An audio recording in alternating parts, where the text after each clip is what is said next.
नमस्कार दोस्तों।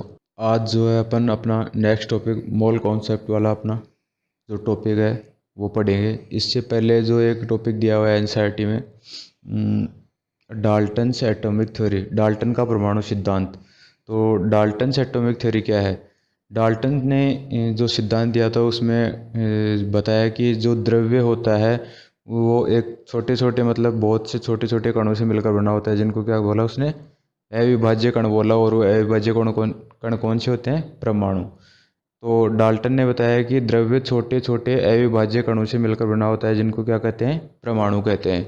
इसके अलावा जो दूसरा पॉइंट उन्होंने बोला कि एक ही तत्व के सभी परमाणु द्रव्यमान आकार आकृति में समान होते हैं, जबकि भिन्न भिन्न तत्वों के परमाणु आकार आकृति और द्रव्यमान में अलग अलग होते हैं। ये भी सही थे। और जो तीसरी बात उन्होंने बताई कि एक से अधिक तत्वों के परमाणु आपस में मिलकर के क्या बनाते हैं? यौगिक बनाते हैं।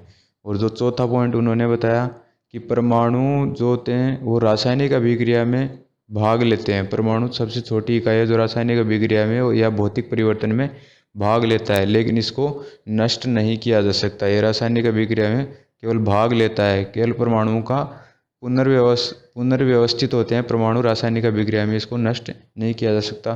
तो ये डाल्टन का एक छोटा सा सिद्धांत था जो अपना पिछला जो टॉपिक था इससे मोल कॉन्सेप्ट वाला, वो था डाल्टन्स एटॉमिक थ्योरी। इसके बाद में है मोल कॉन्सेप्ट। तो मोल कॉन्सेप्ट किसने दिया था? ये अवगाद्रो ने दिया था। अवगाद्रो जो एक वैज्ञानिक थे इटली के, उन्होंने ये अवधारणा दी थी, मोल अवधारणा। तो अवगाद्रो जो वैज्ञानिक थे उन्होंने क्या बोला कि समान ताप और दाब पर समान आयतन वाली जो गैसें आपस में रिएक्शन करती हैं उनमें अणुओं की संख्या भी क्या होती है? समान होती है। इससे पहले बर्जीलियस ने जो दिया था वो परमाणुओं पर दिया था, लेकिन परमाणु क्या होते हैं फिर रिएक्शन में? परमाणु कैसे टूटेगा? अणु तो आपस में परमाणुओं में टूट जाएंगे, लेकिन परमाणु थोड़ी टूटेगा। तो इसको फिर डाल्टन ने क्या किया था? नकार दिया था। इसके बाद में बर्जीलियस के बाद में जो अवगाद्रो आया था, उन्होंने मोल कॉन्सेप्ट की जो ये थ्योरी दी थी, इसी में उन्होंने बताया कि समान ताप व दाब पर तो या दो से अधिक गैसें, दो गैसें लेते हैं मिनिमम, जो ज़्यादातर जो होते हैं दो गैसें लेते हैं। तो दो या दो से मतलब समान ताप व दाब पर समान आयतन पर, समान ताप व दाब पर तथा समान आयतन पर जब दो गैसें आपस में सहयोग करती है तो उनके अणुओं की संख्या भी क्या होती है? समान होती है। यह अवगाद्रो ने बोला था। और अवगाद्रो ने परमाणु और अणु को भी आपस में क्या किया था? डेफिनेशन दी थी उनकी भी, उनको भी परिभाषित किया था। तो परमाणु के बारे में क्या बोला था? एनसीईआरटी में दिया हुआ है कि परमाणु के बारे में एनसीईआरटी में जो अवगाद्रो के द्वारा परिभाषा दी गई है वो है कि परमाणु जो होता है वो एक किसी भी तत्व का छोटे से छोटा कण क्या कहलाता है? परमाणु कहलाता है, जो किसी रासायनिक अभिक्रिया में भाग लेता है। तो परमाणुओं का स्वतंत्र अस्तित्व हो भी सकता है और नहीं भी, यानी परमाणु अकेला पाया भी जा सकता है और किसी कंपाउंड या अणु के रूप में भी पाया जा सकता है, और उनका अस्तित्व हो भी सकता है, नहीं भी हो सकता। जैसे अक्रिय गैसें हैं वो तो परमाणविक स्टेज में पाई जाती है, यानी एक परमाणविक गैसें होती हैं तो उनका स्वतंत्र अस्तित्व है परमाणु अवस्था में। लेकिन जैसे O2 है तो O2 के अंदर क्या होता है? दो ऑक्सीजन परमाणु मिलकर अणु बना लेते हैं, तो उसमें स्वतंत्र अवस्था में नहीं पाई जाती है। उसमें O2 जो होती है एक आणविक अवस्था में पाई जाती है, न कि परमाणु अवस्था में। और जो अणु की परिभाषा जिसने अवगाद्रो ने जो दी थी, तो अवगाद्रो ने अणु के लिए बोला था कि अणु जो होता है किसी भी पदार्थ का वह भाग होता है जिसका स्वतंत्र अस्तित्व होता है, उसको क्या कहते हैं? अणु कहते हैं। और अणु क्या होता है? यानी पदार्थ क्या हो सकता है? तत्व हो सकता है या यौगिक हो सकता है। ये बोला था अवगाद्रो ने। तो मोल कॉन्सेप्ट से पहले अपन अवगाद्रो का जो दो चार बातें हैं वो लिख लेते हैं।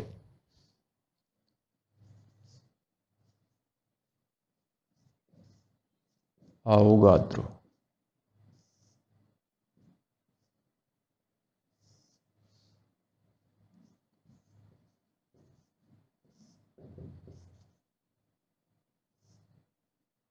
अवगाद्रो ने क्या बोला था? समान ताप व दाब पर, समान ताप व दाब पर समान आयतन, समान ताप व दाब पर समान आयतन वाली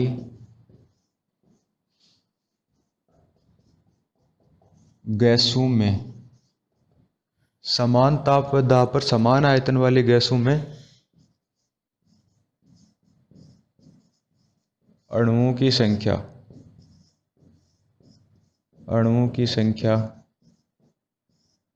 भी अणुओं की संख्या भी समान होती है,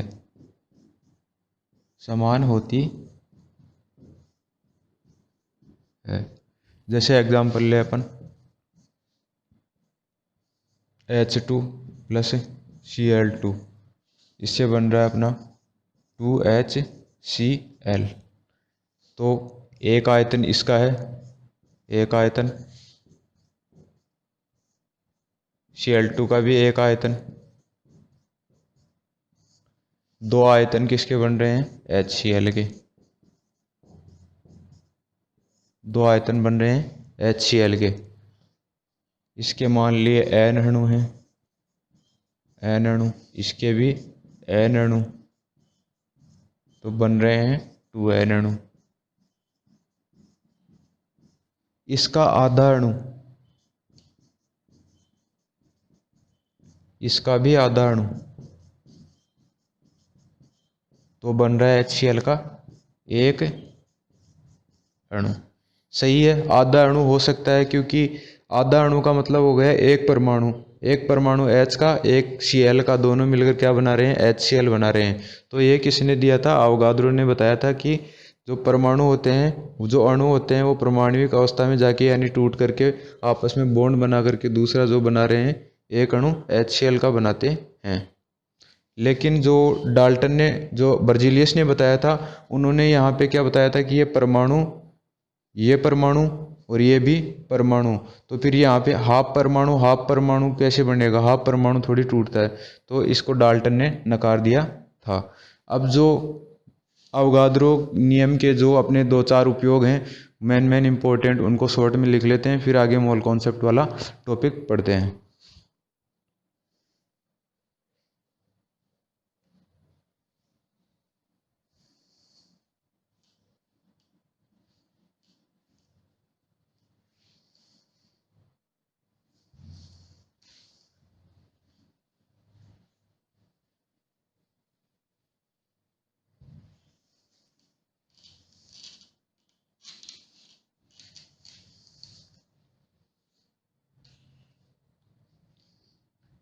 तो अवोगाद्रो नियम के अनुप्रयोग या उपयोग मान लो एक तरह से, अवोगाद्रो नियम के उपयोग। अवोगाद्रो नियम के उपयोगों में सबसे पहला उपयोग जो दिया हुआ है उनमें जैसे परमाणुकता ज्ञात करने में, किसी भी गैस की परमाणुकता मतलब होता है किसी भी अणु में जितने भी परमाणु होते हैं उनकी टोटल संख्या क्या कहलाती है, उस गैस की एटोमिसिटी या परमाणुकता कहलाती है। उसके बाद में अगला जो उपयोग है वो वाष्प घनत्व और अणुभार में संबंध दिया हुआ है आपने। तो वाष्प घनत्व और अणुभार में संबंध क्या होता है, अणुभार बराबर 2 गुणा वाष्प घनत्व।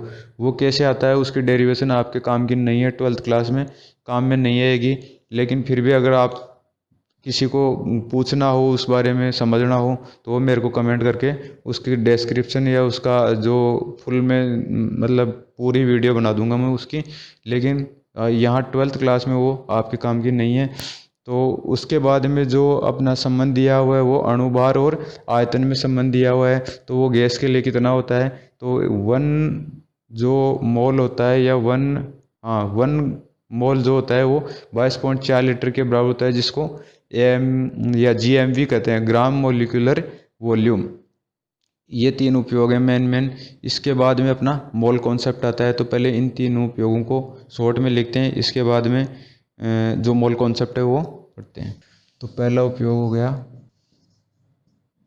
अणुभार व वाष्प घनत्व में संबंध। अणुभार व वाष्प घनत्व में संबंध relation in between molecular weight and vapour density. तो अणुभार बराबर होता है, अणुभार इज इक्वल टू 2 गुणा वाष्प घनत्व, 2 गुणा वाष्प घनत्व। इसके बाद में दूसरा जो उपयोग है वो हो जाएगा molecular weight of gas is equal to 22.4 litre gas, या शॉर्ट में इसको याद रखें तो ऐसे लिख सकते हैं 22.4 litre gas at STP, standard temperature and pressure. इसके बाद में तीसरा जो उपयोग है वो अपना, ये मोस्ट इम्पोर्टेंट है तीनों के तीनों उपयोग। इसके बाद में तीसरा जो आएगा वो है GMV, GMV gram molecular volume, यानी ग्राम आणविक आयतन, ग्राम आणविक आयतन। ग्राम आणविक आयतन क्या होता है? 1 मोल गैस का आयतन NTP पर, normal temperature and pressure, NTP पर 1 मोल, NTP पर 1 मोल गैस का आयतन 22.4 लीटर, 22.4 लीटर होता है। क्या कहलाता है? GMV कहलाता है, ग्राम आणविक आयतन, GMV कहलाता है।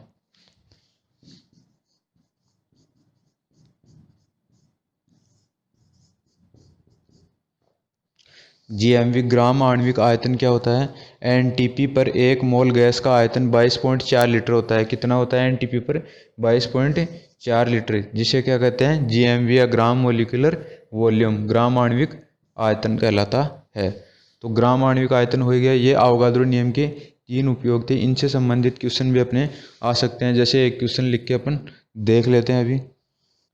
जैसे एग्जाम्पल ले लिया अपना STP, यानी स्टैंडर्ड टेम्परेचर एंड प्रेशर, सामान्य ताप व दाब की परिस्थितियाँ जो होती हैं उनमें STP पर 11.2 लीटर O2 के मोलों की संख्या बताओ। वैसे ये क्वेश्चन आगे जो आएंगे उससे इजीली सॉल्व होंगे, लेकिन यहीं पे अपन देख लेते हैं। तो 1 लीटर 22.4 लीटर, इसका सॉल्यूशन जो दे रहे हैं अपन 11.2 लीटर, 22.4 लीटर जो गैस होती है वो कितने मोलों के बराबर होती है? 1 मोल के। तो 1 लीटर कितने के बराबर हो जाएगी? 1/22.4 के। तो कितनी दी हुई है अपने को? 11.2 लीटर O2 के मोल बताने हैं। तो 1/22.4 इंटू 11.2, तो ये कितनी बार कट जाएगा? हाफ टाइम, 1/2 टाइम, यानी 0.5 मोल। एग्जाम्पल दे दे अपने को, STP पर 11.2 लीटर O2 के मोलों की संख्या बताओ। तो STP पर अपने को बताया हुआ है कि स्टैंडर्ड टेम्परेचर या प्रेशर पर 22.4 लीटर जो गैस होती है वो 1 मोल के बराबर होती है। या 1 मोल जो गैस होती है, 1 मोल गैस का आयतन कितना होता है? कोई भी गैस हो, ये नहीं कि O2 ले लिया अपने, N2 भी दे सकता था। यहाँ पे इस पे नाम का फर्क नहीं पड़ेगा, यहाँ पे नाम से फर्क नहीं पड़ेगा, केवल यहाँ पे वॉल्यूम का दे रखा है अपने को STP पर कि 1 मोल गैस का आयतन 22.4 लीटर होता है। अब गैस चाहे कोई सी भी हो, तो 1 लीटर का 1/22.4, तो 1.2, इसको इससे काटेंगे तो 1/2 0.5 मोल। इसके बाद में जो अपना आएगा, अब आएगी मोल कॉन्सेप्ट। मोल कॉन्सेप्ट जो है इसके अंदर क्या है कि मोल किसे कहते हैं, तो मोल किसे कहते हैं, कार्बन 12 समस्थानिक का जो है इसमें उपयोग किया गया है। पूछ ले कि किस समस्थानिक का उपयोग किया जाता है मोल कॉन्सेप्ट, मोल अवधारणा के अंदर, एक स्टैंडर्ड मानने के लिए, या जिसको क्या मानते हैं अपन, एक मतलब आपेक्षिक, जिसके संदर्भ में अगर किसी चीज़ को परिभाषित किया जाता है, संदर्भ में किसी चीज़ को परिभाषित किया जाता है तो उसको स्टैंडर्ड मानते हैं। तो इसमें किसको माना जाता है, कार्बन 12 समस्थानिक को। तो जो अवगाद्रो ने जो मतलब मोल की जो परिभाषा दी जाती है, वो कार्बन 12 समस्थानिक जो होता है उसके 0.012 kg या 12 ग्राम में उपस्थित परमाणु की संख्या क्या कहलाती है, परमाणु की संख्या ही मोल के बराबर होती है, एक मोल के बराबर होती है। अब जो है एक मोल में कितने परमाणु होते हैं वो अपन अभी इसी से निकालेंगे, तो वो देखते हैं। मोल कॉन्सेप्ट, मोल अवधारणा।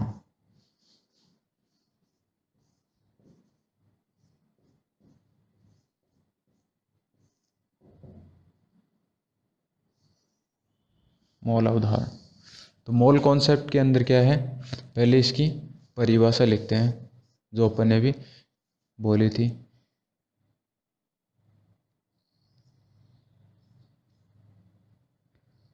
कार्बन 12 समस्थानिक, कार्बन 12 समस्थानिक के, कार्बन 12 समस्थानिक के 0.012 kg, इसको लिख सकते हैं अपन 12 ग्राम, 0.012 kg या 12 ग्राम में उपस्थित, 0.012 kg या 12 ग्राम में उपस्थित कुल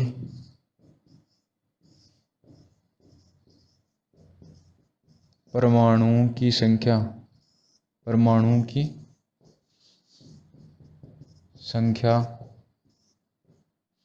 मोल कहलाती है, एक मोल के बराबर होती है, यानी मोल कहलाती है।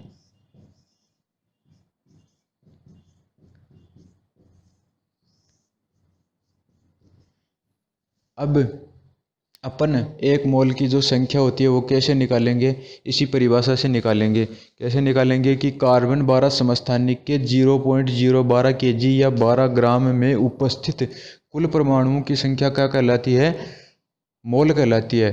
तो इस 12 ग्राम में यदि, इस 12 ग्राम परमाणु में यदि इसके एक परमाणु के जितना भार होता है उसका भाग दे देंगे तो परमाणुओं की संख्या आ जाएगी। जैसे अपने पास ये 12 ग्राम है तो इसके अंदर कितने का, कार्बन 12 समस्थानिक के 0.012 kg या 12 ग्राम में, ये 12 kg जो 12 ग्राम जो है इसमें एक परमाणु के भार का भाग दे देंगे तो ये कितने परमाणु जो हैं एक मोल के अंदर वो आ जाएंगे। जैसे अपन इसको समझें तो एक कार्बन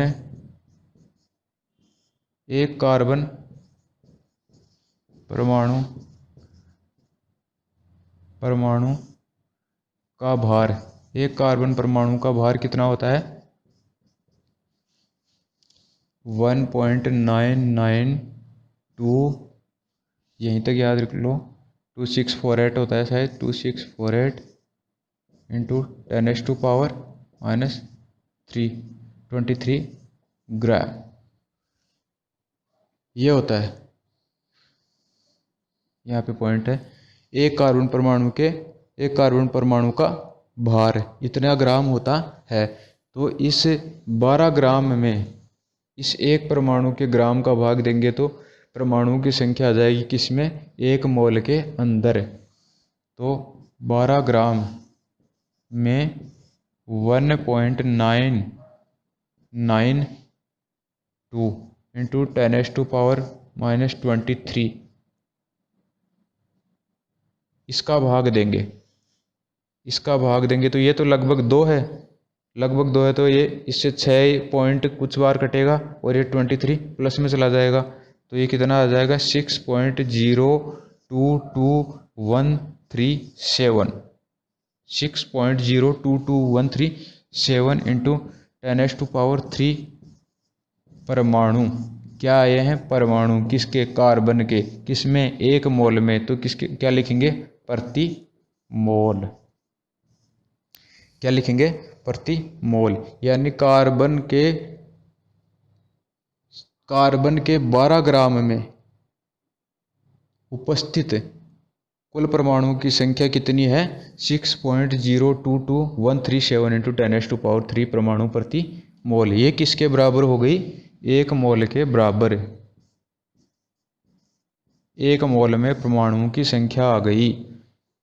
ये यही तो बोल रहा है, कार्बन 12 समस्थानिक के 0.012 kg में उपस्थित कुल परमाणुओं की संख्या 1 मोल कहलाती है। तो 1 मोल की संख्या आ गई। अब जो अवोगाद्रो जो वैज्ञानिक था, उसके सम्मान में इसको अवोगाद्रो नंबर दिया गया। एक परमाणु में, 1 मोल में जितने परमाणु होते हैं उनको अवोगाद्रो नंबर कहा गया। अब यहाँ पे परमाणु, अणु, आयन कुछ भी हो सकता है, वो यूनिट यहाँ पे चेंज होती रहेगी। कण प्रति मोल बोल सकते हैं। अब कण भी कुछ भी हो सकता है। तो अवोगाद्रो जो वैज्ञानिक थे, इटली के वैज्ञानिक थे, 19वीं सदी में उनके सम्मान में इसको राउंड ऑफ करके, यानी सार्थक अंकों के संबंध में यदि देखा जाए तो यहाँ पे 6.022 ही बचेगा। यहाँ से अगर राउंड ऑफ करके लाते हैं तो उनके सम्मान में फिर इसको अवोगाद्रो नंबर दिया गया।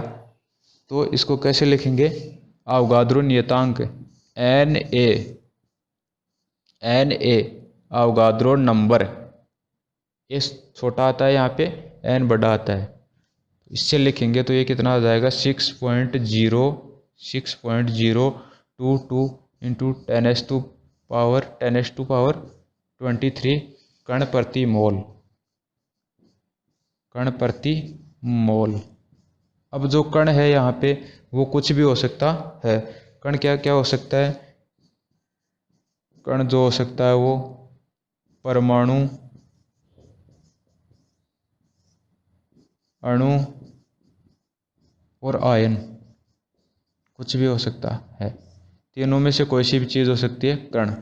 यहाँ पे कण पर मोल लेंगे। तो इसके बाद में मोल जो होते हैं वो कैसे निकाले जाते हैं? जैसे अपने को कोई भी चीज़ दी हुई है तो वो कैसे निकालेंगे कि इसमें कितने मोल हैं, कितने क्या हैं, तो वो चीज़ें अपन अभी देखते हैं। अब एक तो नोट लगा के एक चीज़ ध्यान में रखनी है। अगर आपको बोल दे कि ग्राम परमाणु, तो इसका मतलब क्या होता है? मोल परमाणु। मोल परमाणु। एक चीज़ तो ये।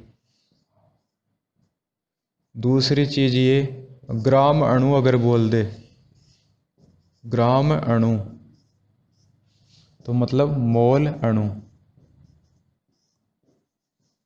किसी भी न्यूमेरिकल के अंदर अपने को बोल दे ग्राम परमाणु या ग्राम अणु, तो ग्राम का मतलब यहाँ पे मोल, परमाणु मोल, अणु लेना है।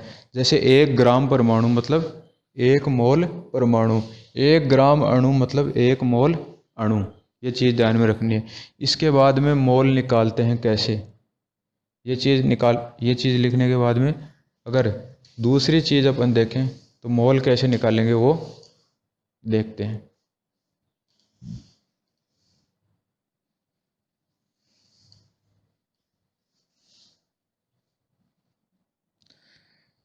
तो मोल की संख्या ज्ञात करना या मोल निकालना।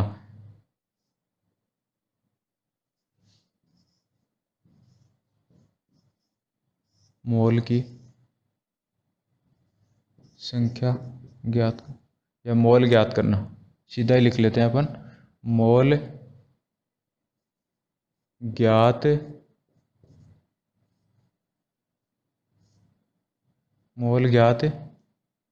करना। मोल ज्ञात करने के लिए अपने को अगर किसी भी अणु का या परमाणु का भार दे रखा है तो उनका जो द्रव्यमान होता है आवर्त सारणी में, उसका भाग दे देंगे। और यदि एसटीपी या एनटीपी पे गैस दे रखी है तो उसमें 22 पॉइंट, गैस का आयतन दे रखा है तो उसमें 22.4 का भाग दे देंगे। और यदि अणुओं या कणों की संख्या दे रखी है तो उसमें Na का भाग दे देंगे। तो ये देख लेते हैं। सबसे पहले 1 नंबर पे मोल इज इक्वस टू दिया गया भार, दिया गया भार किसमें, ग्राम में, और अणुभार,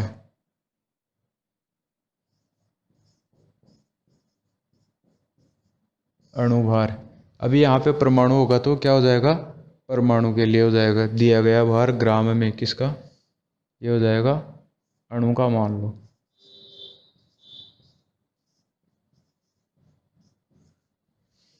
दूसरा परमाणु के लिए,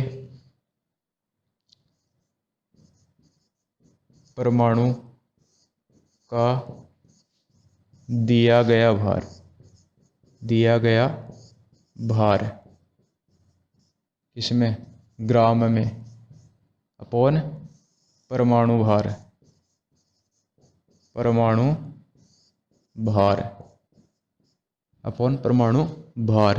इसके बाद में तीसरा, यदि अपने को मोल निकालने हैं, शॉर्ट में लिखते हैं इसको एन से, मोल शॉर्ट में एन से लिख दिया। इसके बाद में गैस के लिए ये V अपॉन 22.4 लीटर, 22.4 लीटर। तो ये गैस का जो आयतन है यहाँ पे V, ये भी किस में हो जाएगा, आयतन लीटर में, का किस में, एसटीपी पर, एसटीपी पर आयतन लीटर में, आयतन लीटर में। ये चीज़ अपने को ध्यान रखनी है कि मोल ज्ञात करते समय यदि गैस का आयतन दिया हुआ है तो वो एसटीपी पर होना चाहिए और लीटर में होना चाहिए। तब उसमें 22.4 का भाग दे देंगे तो क्या आ जाएंगे अपने पास, मोल आ जाएंगे। इसके बाद में यदि चौथा मोल इज इक्वस टू कणों की संख्या। अब कणों में कुछ भी हो सकता है अपने पास, कणों का मतलब 3 बताया था आपको, अणु, परमाणु और आयन। उनमें से कोई सा भी दिया हुआ हो, उनकी संख्या दी हुई हो तो उसमें Na का भाग दे देंगे। Na क्या थी, अवगाद्रो संख्या 6.022 इंटू 10⁻³ का भाग दे देंगे तो क्या आ जाएगा, मोल आ जाएगा। कणों की संख्या upon Na, Na means Avogadro number, Avogadro number का इसमें कणों की संख्या में भाग दे देंगे तो क्या आ जाएगा, मोल आ जाएगा। मोल को किससे दर्शाते हैं अपन, N से दर्शाते हैं। यहाँ लिख सकते हैं N, मोल को N से दर्शाते हैं, स्मॉल n से। तो मोल ज्ञात करने के 4 तरीके अपने यहाँ हो गए। मोल, यदि परमाणु भार या अणु भार दिया गया है, किसी परमाणु का भार दिया गया है या अणु का भार दिया गया है तो उसमें उस अणु के अणुभार या परमाणु भार का भाग दे देंगे तो क्या आ जाएंगे, मोल आ जाएंगे। यदि किसी गैस का आयतन दिया गया है, अपने को V दिया गया है, कहाँ पर, एसटीपी पर, सामान्य ताप दाब पर, आयतन किस में होना चाहिए, वो लीटर में, तब उसमें 22.4 लीटर का भाग देंगे तो क्या आ जाएगा, मोल आ जाएगा। उसके बाद में यदि कणों की संख्या दे रखी है तो उसमें Na का भाग दे देंगे तो क्या आ जाएगा, मोल आ जाएगा। इसके 2 एग्जाम्पल अपन लेकर के देख लेते हैं। जैसे अणुभार दिया, जैसे अपने को O2 गैस दी हुई है, इसके एग्जाम्पल यहीं पे देखते रहते हैं सामने ही एग्जाम्पल। जैसे O2 गैस का भार अपने को दे दिया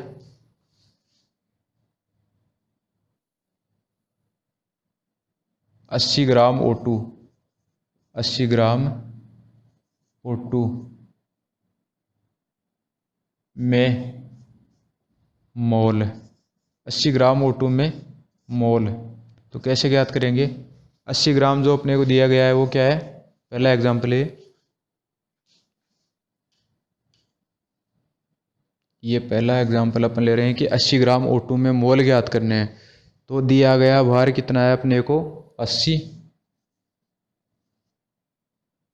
ठीक है। और O2, एक ऑक्सीजन में O2 अणुभार कितना है, एक ऑक्सीजन का कितना होता है 8, ऐसे लिखते हैं ऑक्सीजन को 8, ये 16, ये एटॉमिक नंबर, ये इसका जो मास होता है वो यहाँ पे लिखते हैं जैसे आजकल। तो इसमें किसका भाग देंगे, 2 है यहाँ पे O2, तो इसमें देंगे 1 का 16, तो 2 का कितना हो जाएगा 32, तो इसको काट लेंगे। जैसे यहाँ पे अपने को कटने वाली संख्या दे रखी हो तो वह काट लेंगे, और नहीं तो इसमें भाग दे के देख लेंगे, उतने मोल आ जाएंगे। जैसे इसमें भाग दे के देखते हैं अपन,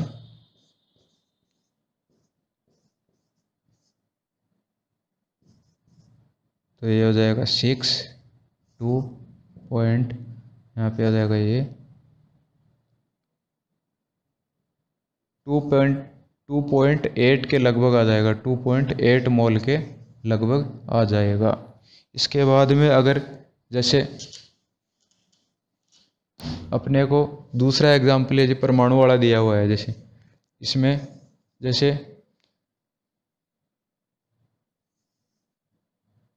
80 ग्राम में, मान लो 80 ग्राम ओ में मोल, तो कितनी बार हो जाएगा 80/16, क्योंकि अकेली ऑक्सीजन है। 80 ग्राम ओ का मतलब ऑक्सीजन, तो कितने हो जाएंगे 5 मोल हो जाएंगे।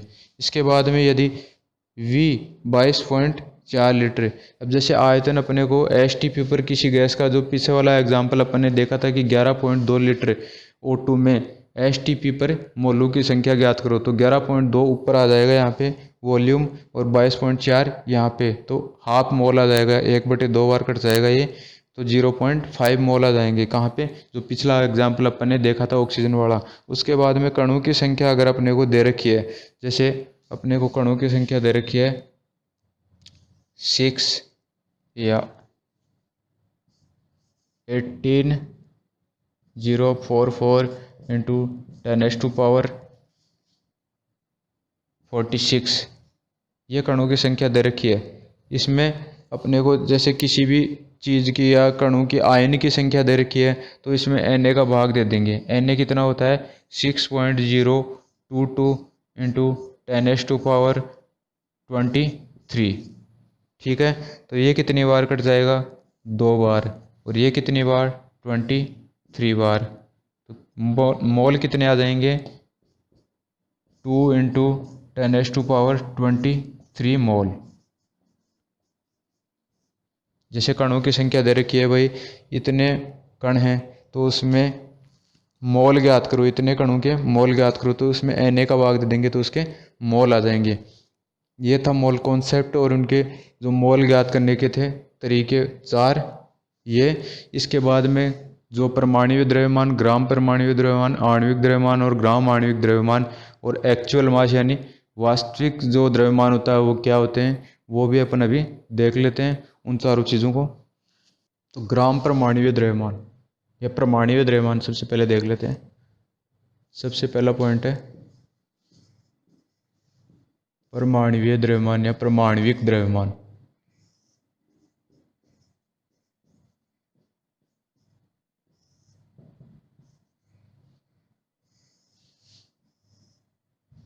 परमाणु द्रव्यमान एटॉमिक मास।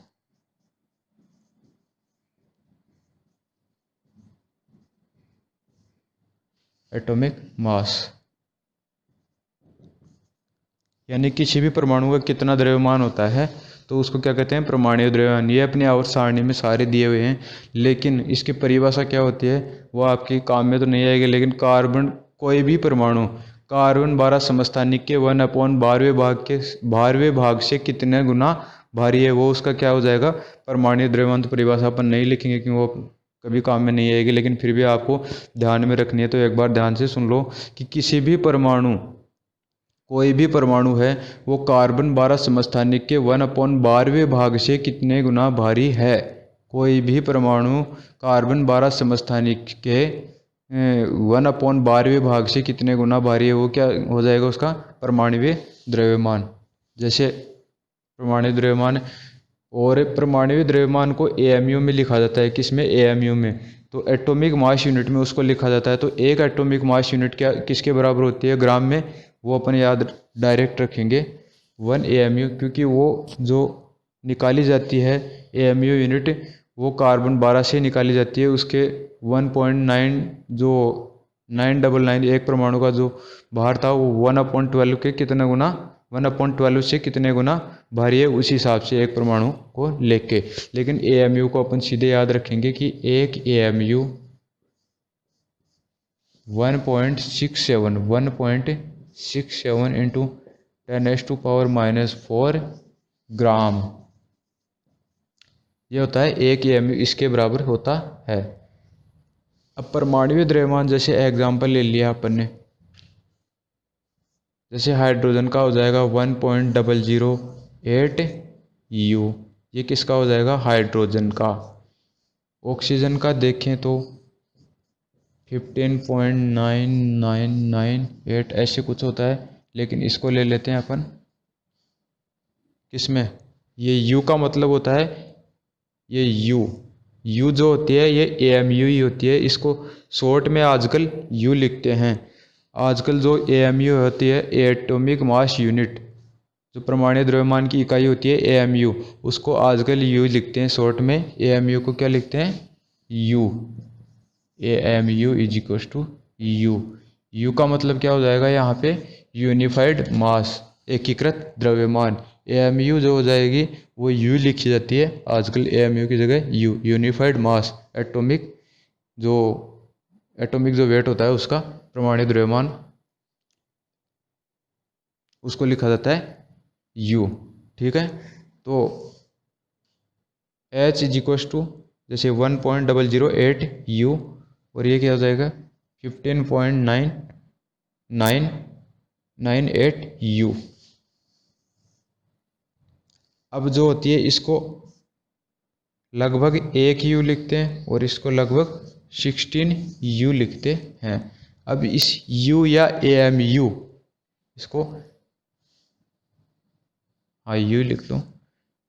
अब जो AMU है इसकी जगह क्या लिखेंगे यहाँ पर 1.67 इंटू 10⁻⁻24 ग्राम में। तो जैसे अपने ऑक्सीजन है वो आगे आ जाएगा आपके ग्राम आणविक द्रव्यमान में, जो अभी चीज़ बताएंगे। तो इसके बाद में आ जाएगा ग्राम आणविक द्रव्यमान। ग्राम आणविक द्रव्यमान क्या होता है कि 1 ग्राम अणु जो होता है वो कार्बन 12 समस्थानिक के 1/12वें भाग से कितने गुना भारी है, वो क्या हो जाएगा उसका ग्राम आणविक द्रव्यमान।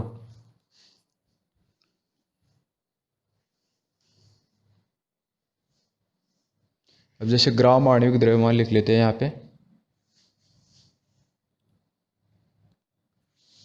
दूसरा हो जाएगा ग्राम परमाणविक, ग्राम परमाणवीय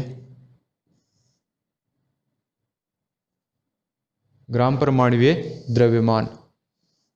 अब ग्राम परमाणुवीय द्रव्यमान जो होता है मतलब परमाणु का ग्राम में द्रव्यमान। तो अपने पास जो आया था वो पहले किस में था, U में था, ये एटॉमिक मास यूनिट के रूप में था। जैसे ये AMU लिख दें यहाँ पे, AMU ये किसका है, ऑक्सीजन का है। तो इसको ग्राम में चेंज करेंगे तो क्या हो जाएगा ग्राम परमाणुवीय द्रव्यमान। ग्राम परमाणुवीय द्रव्यमान जो होता है वो कितना होता है, जैसे इसको लिख देंगे डायरेक्ट 16 ग्राम। तो ग्राम परमाणु द्रव्यमान की जो अपन ने परिभाषा लिखी थी कि ग्राम परमाणु को कैसे बोलेंगे, ग्राम परमाणु जो लिखा था वो था 1 मोल परमाणु। 1 ग्राम परमाणु मतलब 1 मोल परमाणु। तो 1 मोल में क्या हो जाएगा, फिर Na से और गुणा करना पड़ेगा। 16 ग्राम मतलब जैसे ऑक्सीजन है इसको 16 AMU लिख दिया, तो 16 इंटू 1.67 इंटू 10⁻⁻24 ग्राम। तो ये तो एक परमाणु का ही हो गया। ग्राम परमाणु का ये तो है एक परमाणु ऑक्सीजन, जबकि 1 ग्राम परमाणु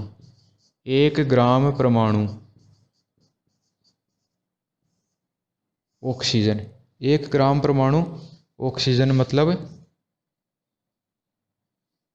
1 ग्राम परमाणु ऑक्सीजन, मतलब ये जो द्रव्यमान आया है उसको Na से और गुणा करेंगे। इसको किससे गुणा करेंगे?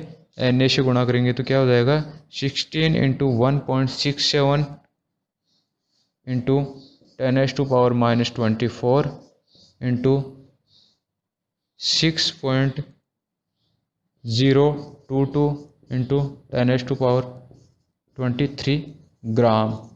तो ये जो आ जाएगा वो 16 ग्राम के बराबर आ जाएगा। ये हो जाएगा ग्राम परमाणुवीय द्रव्यमान। इसके बाद में आता है आणविक द्रव्यमान। आणविक द्रव्यमान का मतलब हो जाएगा मोलिकुलर वेट। Molecular weight.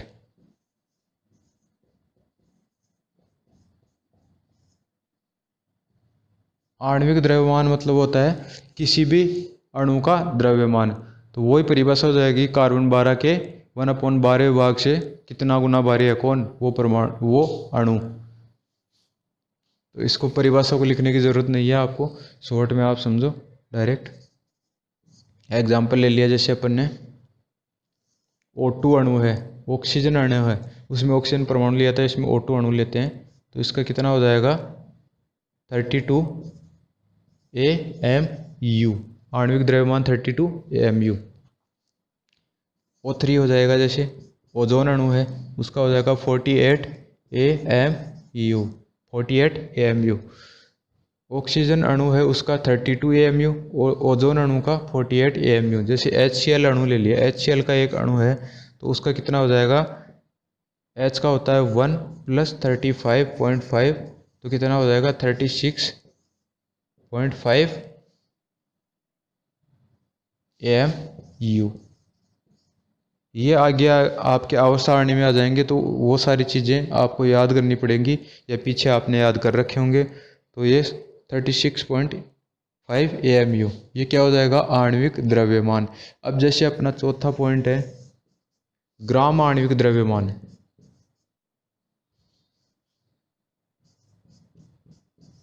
ग्राम आणविक द्रव्यमान। तो ग्राम अणु का मतलब क्या था? 1 ग्राम अणु का मतलब 1 मोल अणु।